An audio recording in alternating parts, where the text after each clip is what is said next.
नमस्कार। आज की बातचीत में स्वागत है। आज हम जॉर्ज एस क्लासन की बहुत मशहूर किताब है the richest man in Babylon, उसके एक सारांश पर बात करने वाले हैं। ये किताब पर्सनल फाइनेंस की दुनिया में एक क्लासिक मानी जाती है और कहते हैं कि इसके जो सिद्धांत हैं वो आज भी उतने ही काम के हैं जितने हजारों साल पहले थे। हाँ, बिल्कुल।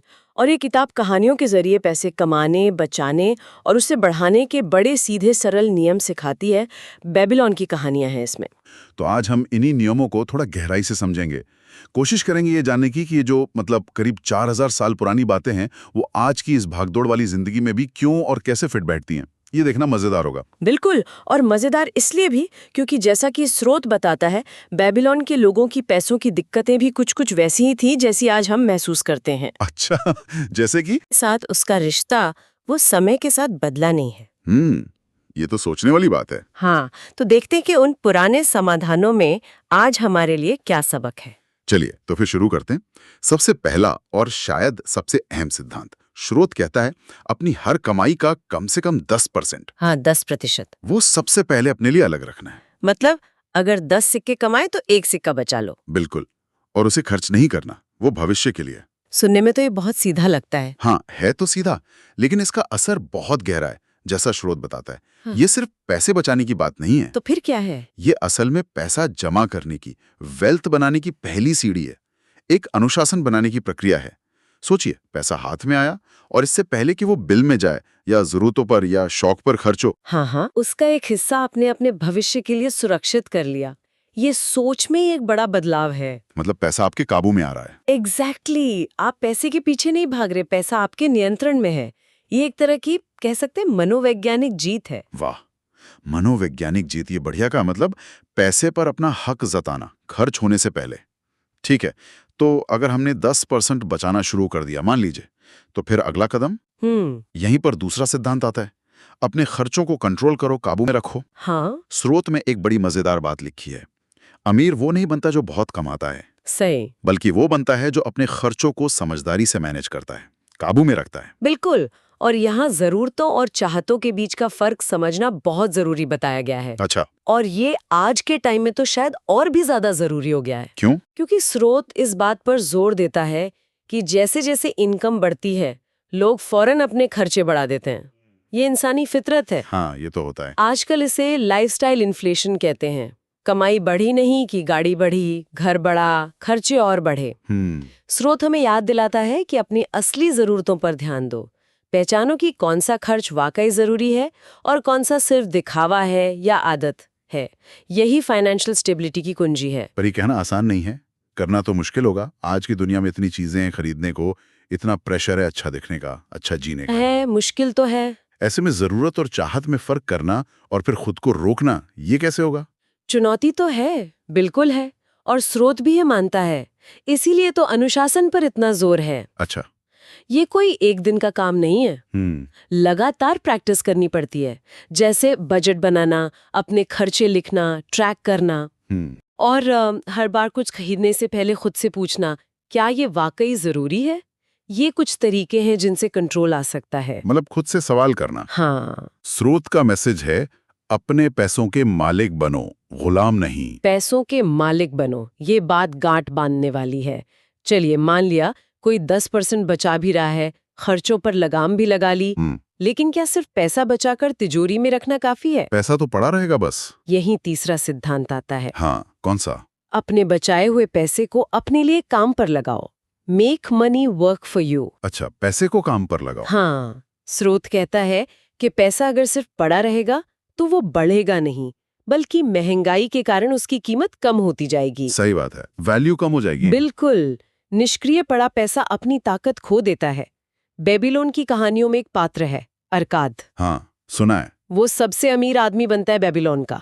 हाँ, वो अपने बचाए सोने को सिर्फ जमा करके नहीं रखता, वो उसे समझदारी से निवेश करता है, उधार देता है, व्यापार में लगाता है, जिससे उसे रेगुलर इनकम होती रहती है। अच्छा, आज के जमाने का पैसिव इनकम जैसा कॉन्सेप्ट। बिल्कुल वही। आपका पैसा भी आपकी तरह मेहनत करे और आपके लिए और पैसा कमाए, यही इसका मतलब है। इसे ऐसे समझ सकते हैं कि आप पैसों की एक सेना बना रहे हैं जो आपके लिए लड़ती है। पैसों की सेना? ये कल्पना तो अच्छी है, लेकिन सेना को लड़ाई में भेजना मतलब निवेश करना, उसमें तो रिस्क भी होता है। बिल्कुल होता है। पैसा डूब भी तो सकता है। यहीं पर चौथा सिद्धांत आता है। क्या है वो? अपने खजाने को नुकसान से बचाओ। Guard Dai treasure from loss. नुकसान से बचाना। हाँ, स्रोत चेतावनी देता है कि हर चमकती चीज सोना नहीं होती। जो स्कीमें जल्दी अमीर बनाने का वादा करती हैं या बहुत ऊंचे रिटर्न दिखाती हैं, हाँ, उनसे सावधान रहना चाहिए। बिल्कुल। स्रोत कहता है कि निवेश करने से पहले पूरी जानकारी लो, एक्सपर्ट्स की सलाह लो अगर जरूरत हो तो। इसमें एक बहुत अच्छी कहावत है, better a little caution than a great regret. मतलब एक बड़े पछतावे से थोड़ी सी सावधानी कहीं बेहतर है।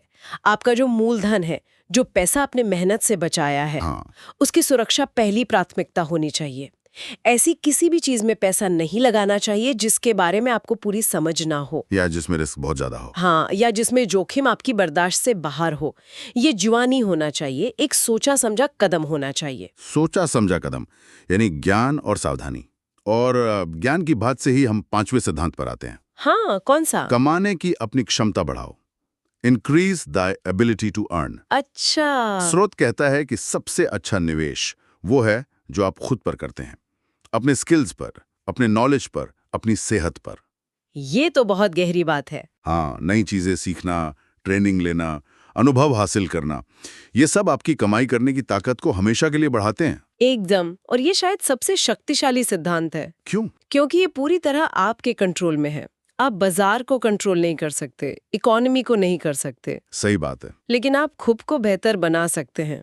कहानी में एक संगीतकार है, कोबी। हाँ, कोबी। वो महसूस करता है कि उसकी कमाई काफी नहीं है, तो वो नए स्किल्स सीखता है और अपनी इनकम बढ़ा लेता है। अच्छा। ये दिखाता है कि लगातार सीखते रहना, खुद को डेवलप करना कितना जरूरी है। आपकी सबसे बड़ी संपत्ति आप खुद हैं और आपकी कमाने की क्षमता।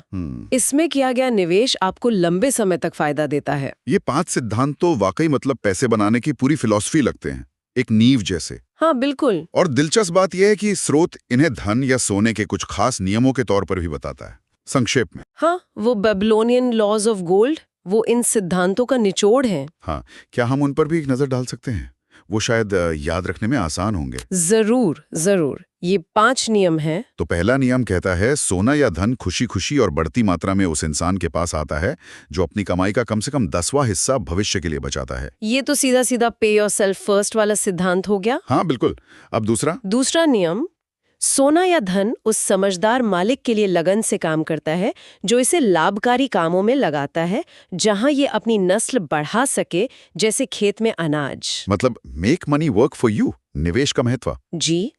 तीसरा नियम, सोना या धन उस सावधान मालिक की सुरक्षा में बना रहता है जो इसे बुद्धिमान लोगों की सलाह से निवेश करता है। ये हो गया गार्ड दाई ट्रेजर वाला पॉइंट, सावधानी और एक्सपर्ट सलाह। चौथा नियम, सोना या धन उस इंसान के हाथ से फिसल जाता है जो इसे उन व्यापारों या मकसदों में लगाता है जिनसे वो परिचित नहीं है या जिन्हें अनुभवी लोग सही नहीं मानते, यानी जानकारी की कमी का खतरा। बिल्कुल।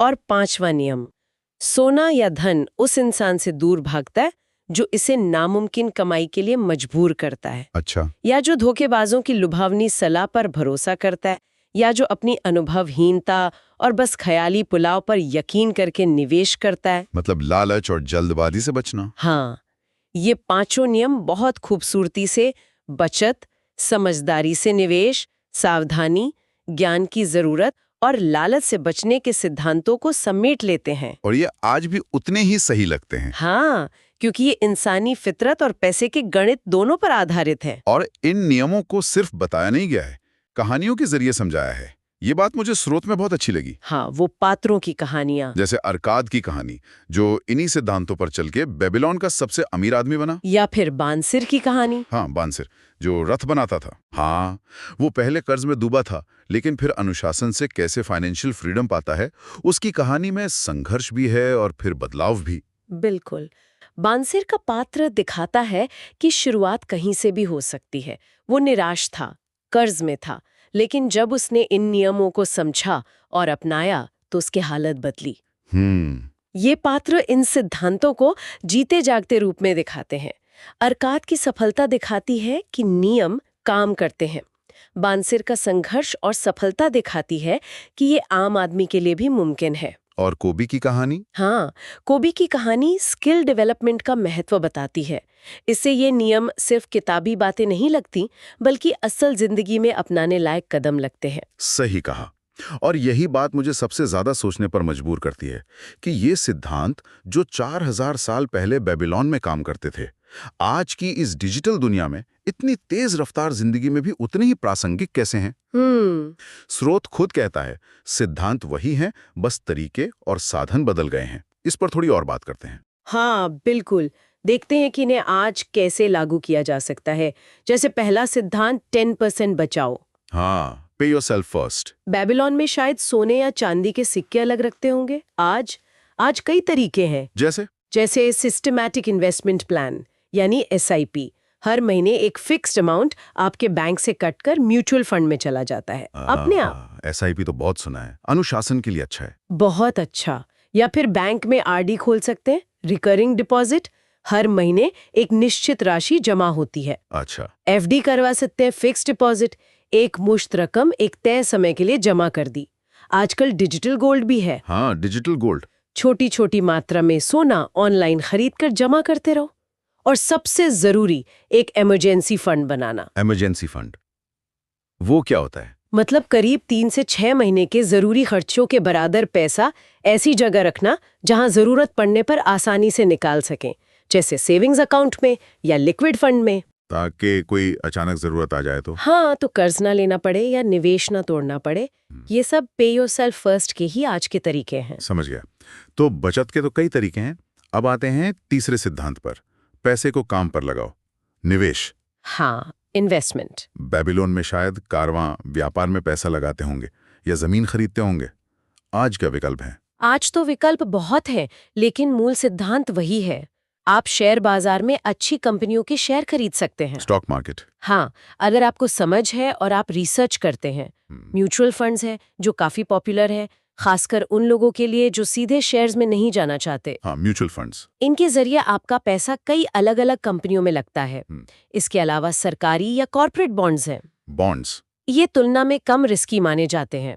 रियल एस्टेट यानी प्रॉपर्टी में निवेश, ये भी एक पारंपरिक तरीका है। तो इतने सारे विकल्प हैं।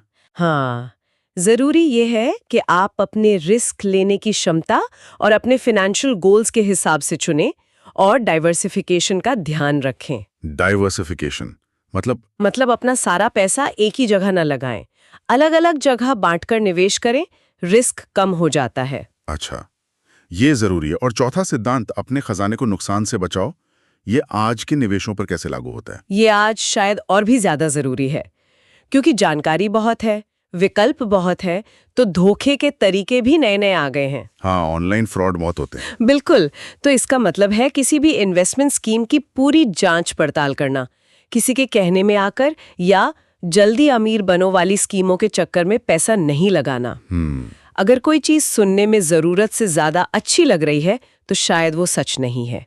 अपनी रिसर्च करें, जरूरत लगे तो किसी सर्टिफाइड फाइनेंशियल एडवाइजर से सलाह लें। और उतना ही रिस्क लें जितना झेल सकते हैं। बिल्कुल। अब आते हैं 5वें सिद्धांत पर, कमाने की क्षमता बढ़ाओ। बेबीलोन में कोब्बी ने नए स्किल सीखे। आज हम कैसे कर सकते हैं ये? आज तो इसके लिए बहुत मौके हैं। ऑनलाइन लर्निंग प्लेटफॉर्म्स हैं, कोर्सेरा, यूडेमी, एडेक्स। दुनिया की बेस्ट यूनिवर्सिटीज से कोर्स कर सकते हैं घर बैठे। हाँ, ये तो है। नई स्किल सीख सकते हैं। टेक्नोलॉजी बदल रही है तो AI टूल्स का इस्तेमाल सीखना, data analysis, digital marketing, coding, ये सब आपकी वैल्यू बढ़ा सकता है। अच्छा। प्रोफेशनल सर्टिफिकेशन ले सकते हैं। और आजकल फ्रीलांसिंग प्लेटफॉर्म्स हैं जैसे अपवर्क या फाइवर। हाँ, फ्रीलांसिंग। वहां आप अपनी एक्सपर्टीज बेचकर एक्स्ट्रा इनकम कमा सकते हैं। मूल बात वही है, सीखना कभी बंद ना करें। खुद पर किया गया निवेश सबसे अच्छा रिटर्न देता है। तो इस पूरी बातचीत से, the richest man in Babylon के इस सारांश से जो तस्वीर उभरती है वो ये है कि फाइनेंशियल सक्सेस कोई रॉकेट साइंस नहीं है। नहीं, बिल्कुल नहीं। और ना ही ये सिर्फ किस्मत का खेल है। ये कुछ सीधे साधे, अनुशासन वाले और लगातार किए जाने वाले कामों का नतीजा है। हाँ। अपनी कमाई का हिस्सा बचाना, हाँ। खर्चों पर कंट्रोल रखना, उस बचत को समझदारी से इन्वेस्ट करना, अपने पैसे की रक्षा करना और लगातार अपनी कमाई की क्षमता बढ़ाते रहना। बिल्कुल। ये ऐसे सिद्धांत हैं जो समय की कसौटी पर खरे उतरे हैं। और स्रोत का सबसे शक्तिशाली संदेश यही है कि ये सिद्धांत यूनिवर्सल हैं, शाश्वत हैं। ये आज की दुनिया में भी उतने ही कारगर हैं जितने 4000 साल पहले थे। सही कहा। फाइनेंशियल फ्रीडम की राह इन्हीं बेसिक नियमों पर टिकी है, चाहे हालात कैसे भी हों। ये नियम हमें सिखाते हैं कि हम अपनी फाइनेंशियल किस्मत खुद बना सकते हैं। आज की इस गहरी चर्चा के आखिर में स्रोत हमें एक सोचने पर मजबूर करने वाला सवाल भी देता है। हाँ, क्या सवाल? सवाल ये है कि अगर अमीर बनने और आर्थिक रूप से स्वतंत्र होने के ये नियम इतने सरल हैं, इतने प्रभावी हैं और हजारों सालों से आजमाए हुए हैं, तो क्या वजह है कि आज भी इतने सारे लोगों के लिए इन्हें लगातार अपनी जिंदगी में उतारना एक बहुत बड़ी चुनौती बना हुआ है? ये वाकई एक गहरा सवाल है, बहुत गहरा। क्यों नहीं कर पाते लोग जब नियम इतने सरल हैं? शायद इसका जवाब हमारी अपनी साइकोलॉजी में है, हमारी अपनी सोच में। जैसे तुरंत मजा लेने की इच्छा, भविष्य के लिए प्लान करने में आलस, या जानकारी की कमी, या फिर आजकल जानकारी इतनी ज्यादा है कि कंफ्यूजन हो जाता है। हाँ, ये भी हो सकता है, ओवरलोड ऑफ इन्फॉर्मेशन। या शायद डर, फेल होने का डर, या कुछ बदलने का डर। ये कुछ वजह हो सकती हैं, सोचने वाली बात है। हाँ, वजह कई हो सकती हैं, और शायद इसी सवाल पर सोचना कि हम क्यों नहीं कर पाते, यही पहला कदम हो सकता है इन टाइमलेस सिद्धांतों को अपनी जिंदगी में अपनाने का। बिल्कुल, खुद को समझना पहला कदम है। इसी विचार के साथ आज की ये बातचीत यहीं खत्म करते हैं।